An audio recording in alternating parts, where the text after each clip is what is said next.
Most people avoid thinking about this one idea, that existence is not a possession, not a gift, not a given, but a debt without origin. It is not something we own, but something we are made to endure. To live is to be hurled into time, breath by breath, into a world not of our choosing, under conditions that never asked for our consent. We arrive already sentenced, bound to a body we did not build, tied to needs we did not choose, condemned to desire that never finds rest. This is the beginning of all sorrow, not in what happens to us, but in the sheer fact that we are. Each morning, the world wakes to its familiar performance, laughter and traffic, ceremony and screens, the machinery of civilization continuing without pause. But beneath the surface, beneath the polished routines, lies a trembling truth no one wants to touch. All of this is scaffolding around a void. People do not live, they flee. From silence, from death, from the unbearable intimacy of awareness. They fill their days with distraction, their nights with noise. They buy, scroll, chase, consume, and they name this madness life.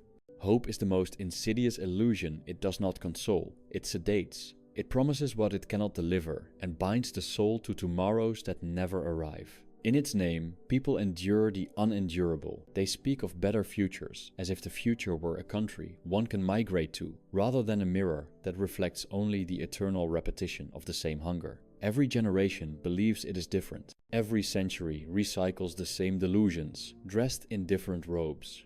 We are not evolving, we are circling. Desire, that cruel master, whispers endlessly. It feeds on absence. It builds dreams in the shape of lack. What we call love, success, purpose, these are just masks worn by wanting. And when we attain the object of our desire, it dissolves like mist, replaced at once by another. There is no arrival, only motion. The will does not care for satisfaction. It exists only to continue. And so we suffer, not because we are punished, but because we are willing. Modern culture sells anesthesia in many forms. Entertainment, ideology, identity, all are substitutes for clarity.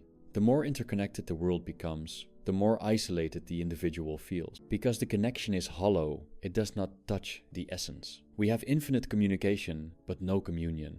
Infinite choice, but no freedom. Infinite information, but no wisdom. The more the external world accelerates, the more the inner world collapses inwards.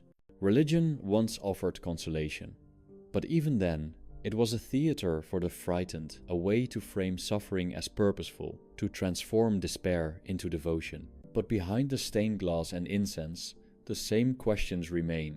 Why does anything exist? Why this ache, this emptiness? And why must all things perish? The answers never satisfy, because they are meant to reassure, not reveal. A God that explains suffering is merely another disguise for the human refusal to face it.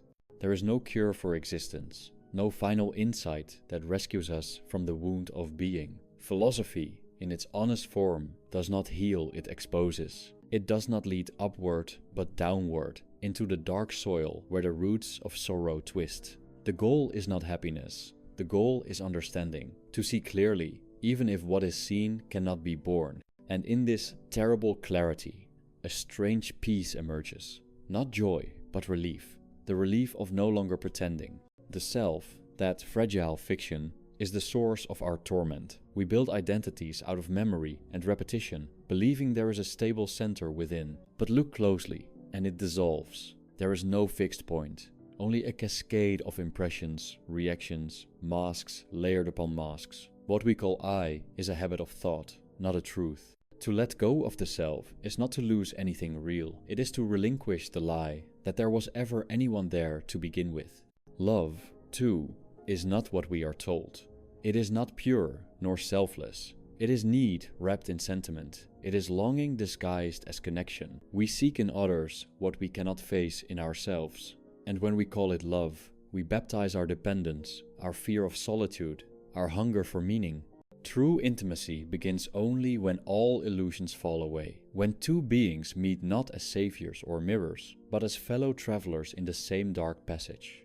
There are moments, rare and silent, when the veil lifts. A sunset that feels like the end of time, a quiet room where thought ceases. the face of a stranger who seems to know your sorrow without a word.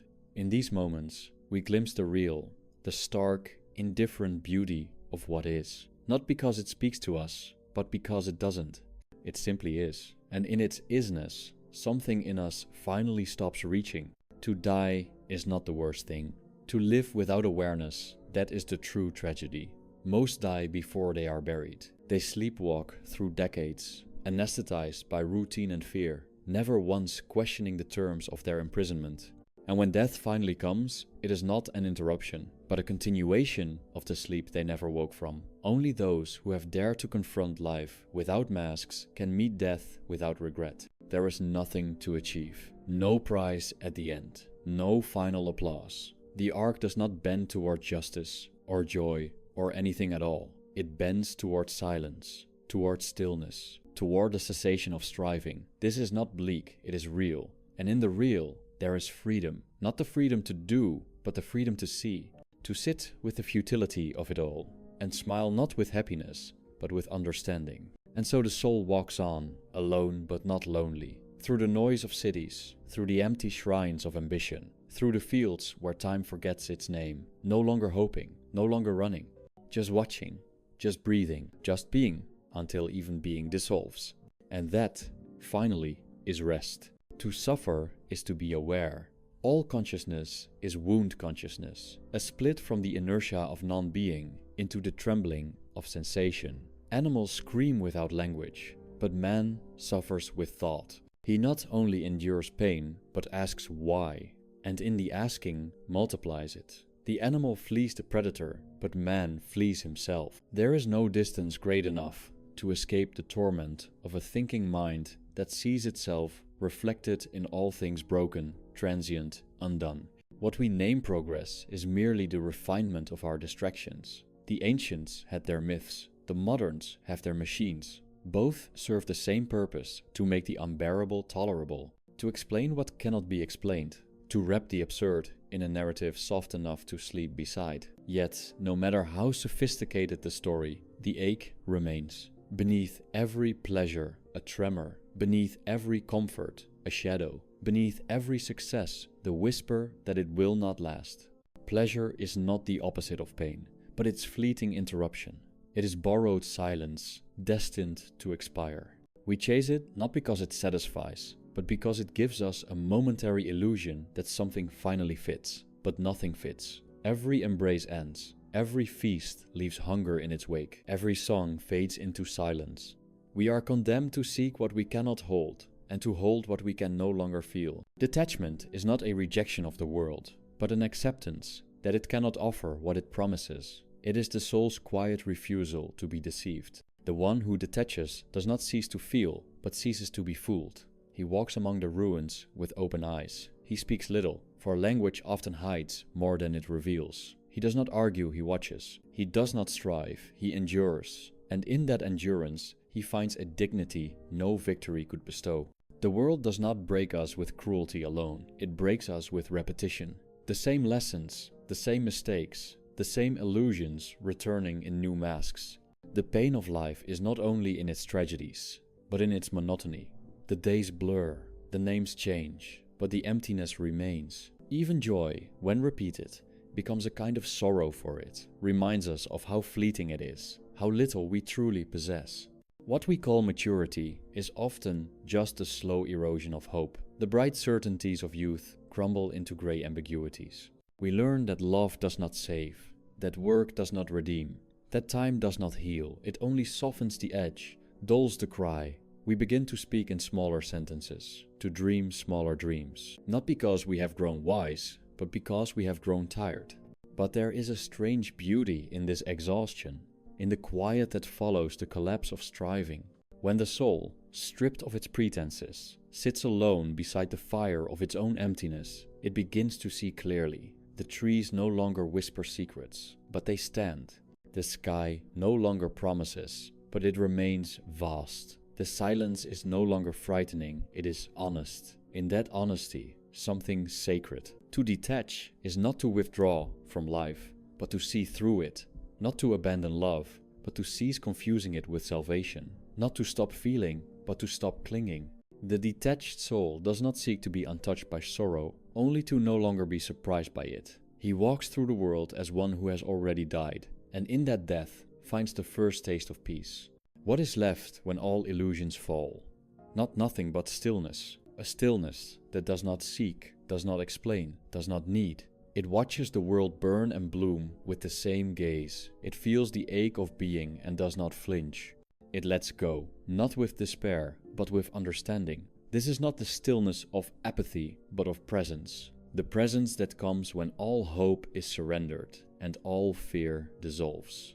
And in that presence, the soul becomes what it was before it was named: vast, voiceless, watching. There is no redemption in the future, no final harmony to redeem the dissonance of the present. The hope for such reconciliation is the last fortress of illusion, the belief that the sum of agony and desire might one day yield peace. But peace is not something to be found through becoming.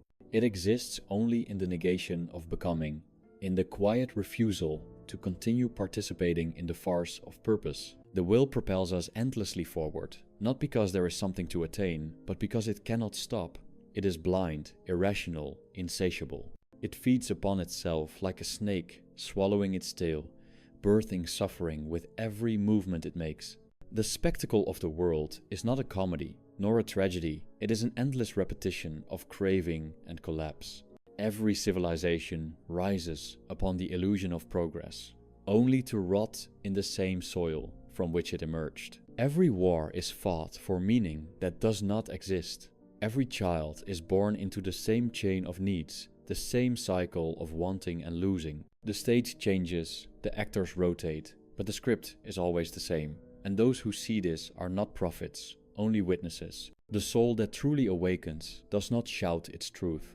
It withdraws, not in bitterness, but in lucidity. It walks among the market stalls, the offices, the ceremonies of success, without contempt, but also without belief. It no longer invests in the narratives of achievement or the seductions of approval. It watches the performance of life the way one watches a fire consume, a house long emptied of meaning. There is nothing to be saved, only something to be understood. What is this world but a theater of projection?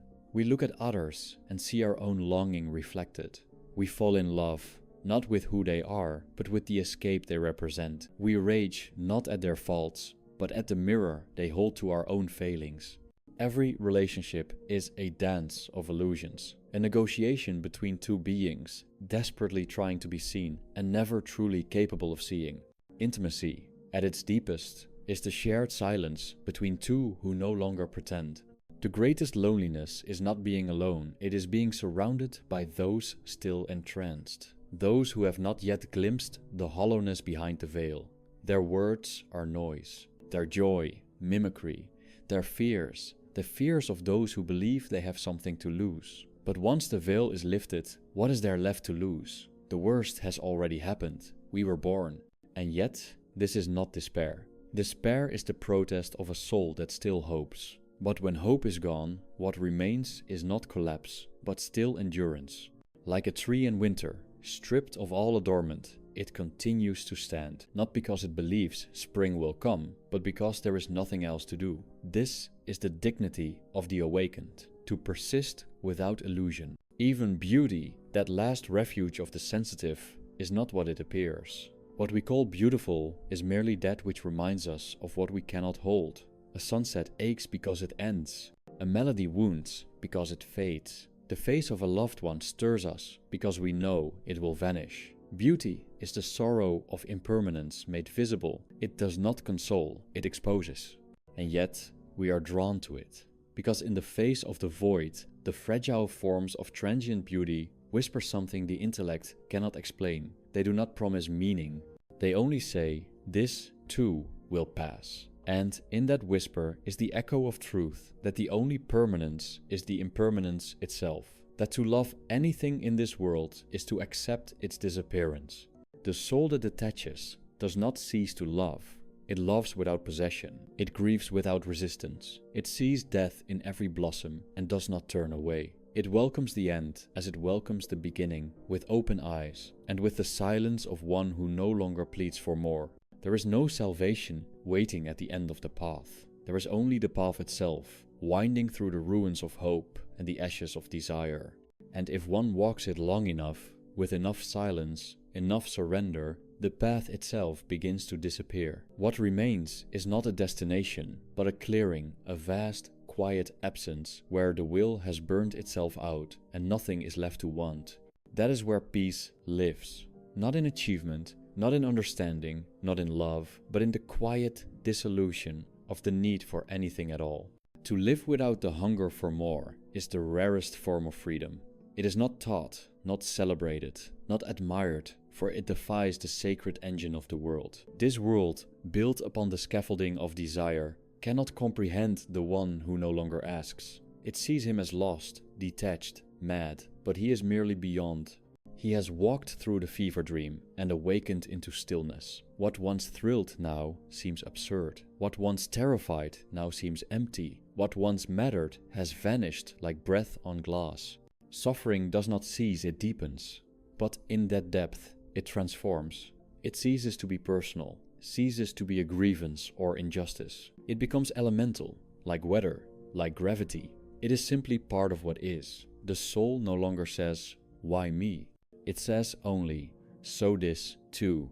There is no rebellion, no resignation, only the clarity that comes when one finally accepts the full weight of being. To exist is to suffer. To understand is to no longer flinch at this truth. And when the soul ceases to flinch, it begins to see, not with the eyes of hope or fear, but with the gaze of one who has nothing left to defend. The faces of others no longer serve as masks for longing. The future no longer seduces with its empty promises. The self, once a fortress of identity and narrative, crumbles into openness. There is no need to be someone. There is only the awareness that someone was never necessary. This is not nihilism. The nihilist curses the void because he still wants it to speak. He still wants meaning, still clings to the remnants of purpose. But the awakened soul does not curse, it listens. It lets the silence be silent. It does not try to fill it. It lies down in the center of the great absence and does not ask to be consoled. And in that surrender, something stranger than comfort arises, a still, vast tenderness that belongs to no one. There is no you left to be saved. That is the liberation. The self is not conquered, it is forgotten, not through effort, but through exhaustion. Not by slaying the ego, but by ceasing to feed it. Like a fire left unfed, it dies quietly. And in its ashes, the world appears not as a stage for performance, but as a field of silent forms, each transient, each fading, each sacred in its vanishing. People fear detachment because they mistake it for coldness. But it is not cold. It is simply beyond temperature. It no longer burns with desire, nor shivers in fear. It is not indifferent, but free from need.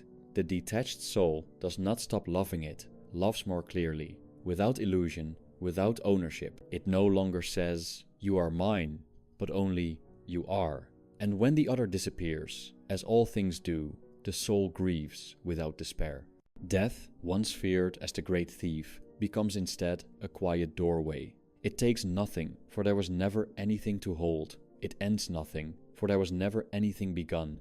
It is not enemy or friend only, a return. The return to that from which we never truly departed. The unknowing, the unformed, the still. The soul that sees this no longer pleads for more life, but lets life flow through it, like wind through branches, ungrasped. And what remains? Only the movement of breath, the flicker of shadow, the slow turning of the sky. The world continues, indifferent and vast. The soul watches, silent and still. There is no longer a story, no longer a goal. Only this, the presence of what is, unmarred by the hunger for what could be.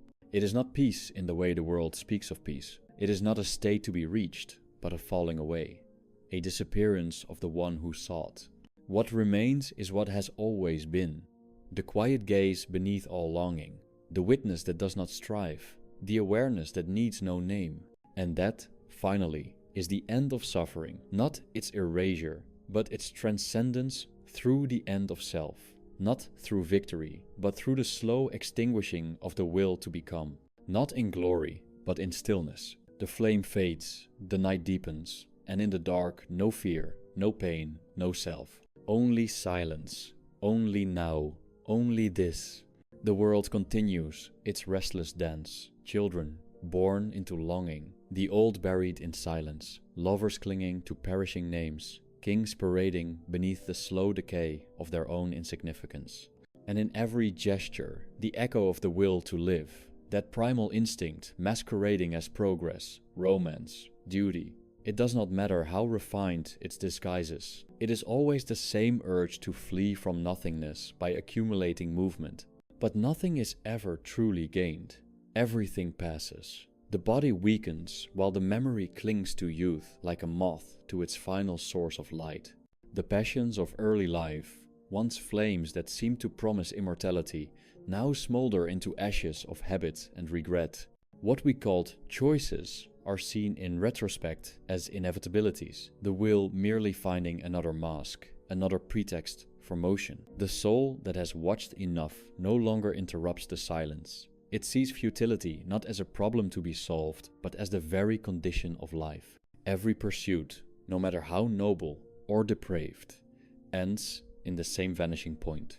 The artist's masterpiece fades, the philosopher's insight becomes a footnote, the warrior's valor is forgotten beneath the dust of later wars. Time devours even the memory of beauty. What remains cannot be held, only seen, and only in the moment it disappears. And so the detached soul ceases to cling to permanence. It no longer demands that love be eternal, or that joy be lasting, or that meaning be discovered. It allows things to be what they are, transient, incomplete, fading. It does not rush to immortalize the beautiful, because it understands that beauty's power is in its passing. The falling leaf, the trembling voice, the fleeting touch. These are not fragments of eternity, but the very essence of it. Detachment is not a defense. It is a deep listening. It is the soul's final honesty to admit that nothing belongs to us, that nothing is owed, that nothing must be different. It grieves, but without protest. It watches the ones it loves suffer, change, disappear, not because it is cold, but because it understands that this is the shape of all things. Love does not protect from loss. Love is loss. Even solitude, which once seemed a punishment, now becomes sanctuary, not because it offers comfort, but because it no longer demands distraction. The soul sits alone not to escape others, but because it no longer seeks validation through their gaze. In solitude, the noise fades, the ego softens, the past releases its grip. What is left is the raw presence of being, without narrative, without adornment. To live in this clarity is to live without destination. The road stretches forward, but no longer calls. There is no urge to arrive, only the rhythm of walking. Each step is enough, each breath is final. The seasons turn, the world continues, and the soul remains not inert, but no longer compelled. It does not resist life, nor does it chase it. It simply dwells within it, as wind dwells in empty space. The will, having exhausted itself in 1,000 guises, falls silent. Its questions are no longer asked, its hunger no longer trusted. What was once the axis of all striving is now seen as the source of all torment. And in this stillness, the soul does not ascend, it dissolves, not into bliss, but into being, into the vast, indifferent quiet from which it came. And if anything is sacred, it is this. Not the answers we sought, but the falling away of the need to ask. Not the meaning we constructed, but the gaze that watches its collapse without fear. Not the permanence we dreamed, but the surrender to impermanence without protest. To see all things pass and no longer desire otherwise. The candle burns low, the wind rises, the sky, indifferent as ever, watches. There is no conclusion, only the end of reaching. There comes a moment, not marked by triumph or understanding, when the soul no longer seeks to be witnessed. It slips quietly beneath the current of the world, uncelebrated, unseen. It has no need to be remembered. It has no message to deliver. Its final truth is not spoken, but lived in silence, in stillness, in the slow dimming of the will that once demanded everything. Time, that ever-turning wheel, no longer binds. It flows past the detached like a stream around a stone. The future, once a promise and a threat, becomes weightless. The past, Once a shrine or a wound loses its shape, what remains is a vast, now not ecstatic, but sufficient. It contains nothing but the presence of being, a presence unburdened by purpose. The body still breathes, but the fire is gone, not extinguished in despair, but relinquished in peace. The soul does not look backward, it does not anticipate. It simply watches the last flame flicker against the walls of time, knowing it was never meant to last. Even memory begins to fade, not with violence, but with mercy. Faces dissolve, names fall silent. The self, that last illusion, unravels. There is no one left to be freed. Freedom itself dissolves. The dream of becoming, of rising, of transforming all vanish into the dusk. The soul does not fly upward. It sinks, softly, without resistance. It returns not to light, but to absence. Not to reunion, but to unknowing. Not to heaven, but to the still ground from which all things emerge and to which all things fall.